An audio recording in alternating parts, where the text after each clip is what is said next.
students, welcome to the video. In this video we will see the registers of 80386. There are number of registers which are working with 32-bit length in 80386. So we can fetch or work on 8-bit, 16-bit or 32-bit data by using these 32-bit general purpose registers. 80386 has 8 32-bit general purpose registers which can be used during the program execution. The 32-bit registers are known as extended register and they are prefixed with alphabet E. So we can see various registers are there named as EAX, EBX, ECX, EDX, EBP, ESP, ESI and EDI. These are the general purpose registers which are present in 80386 and length of each register is 32-bit. Base pointer, stack pointer, source index and destination index.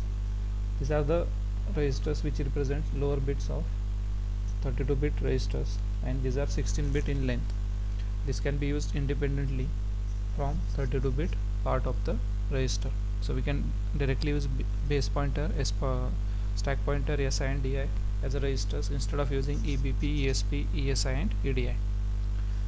The 386 processor also contains a flag register which is named as eFlags and it is a 16-bit flag or it may be a 32-bit flag. So 16-bit flag register is available along with 32-bit counterpart and the register is eFlag.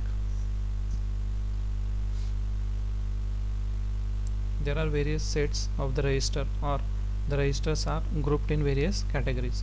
So these register groups are general purpose segment register, status and instruction register, control register, system address registers, debug register and test registers. These are the 7 different groups in which we have different registers. So total 16 registers are there.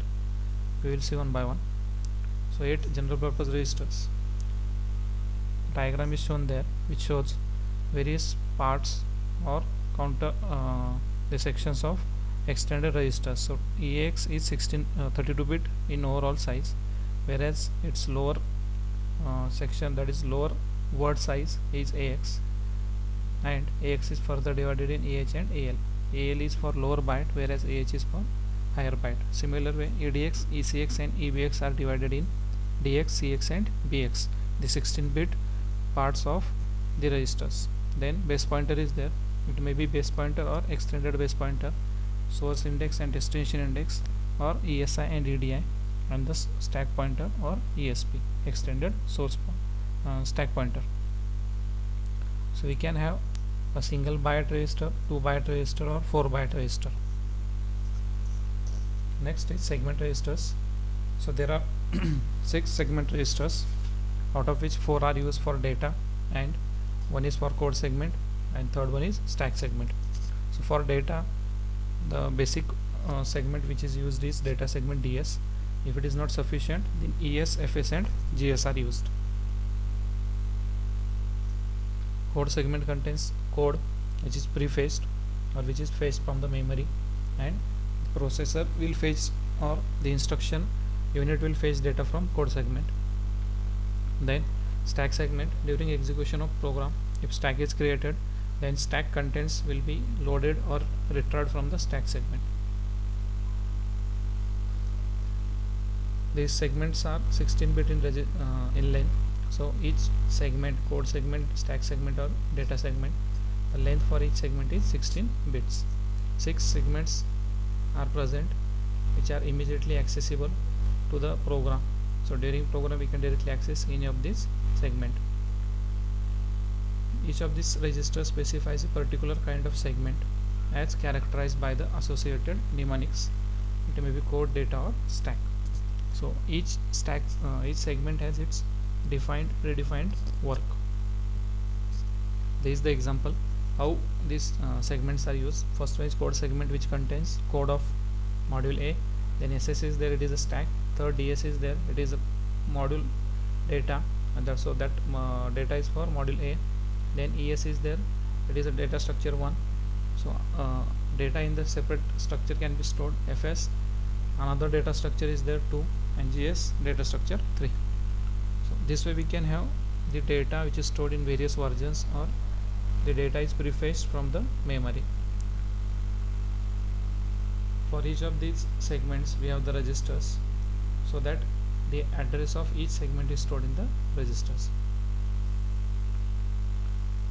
Next, SS, the stack segment, which is used for procedures value or the register values to be stored for temporary time during the task switching. So SS is subroutine calls, parameters and procedure activation records usually required to allocate memory as a stack. All stack operations use the SS register to locate the stack. Data registers, the 4 data registers allow the specification of 4 data segments, access different types of data structures. So in each segment we can have different type of data structure. The various types of data structures are current module, exported data, it may be dynamically created data, and the shared data. So each segment can be used for different purpose. Next, status and IP. Status is nothing but flags, IP is instruction pointer which will be pointing to the next instruction. Both are 32-bit registers. The flag is further divided in various flag values, and these values will be set by the processor or operating system during the program execution, and based on the flag values some action will be taken. EIP will be always incremented to point to the next instruction to be executed after completion of current instruction. Flag register, so the various values are there in the flag register, and these values are as shown in the diagram in the slide. CF, carry flag, parity flag, then auxiliary flag or auxiliary carry, zero flag, sign flag, trap flag, interrupt enable, direction flag, overflow, IO privilege level, nested task flag, resume flag, virtual 8086 mode. Again it is a 1-bit flag and remaining bits are 0.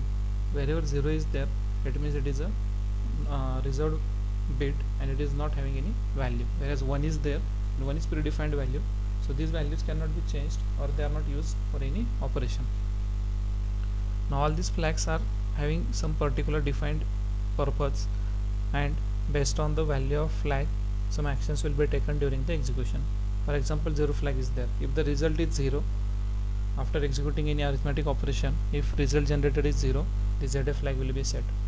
If after executing any arithmetic operation carry is generated, then carry flag is set. So this way we have different flags and different operations for the registers and for various instructions.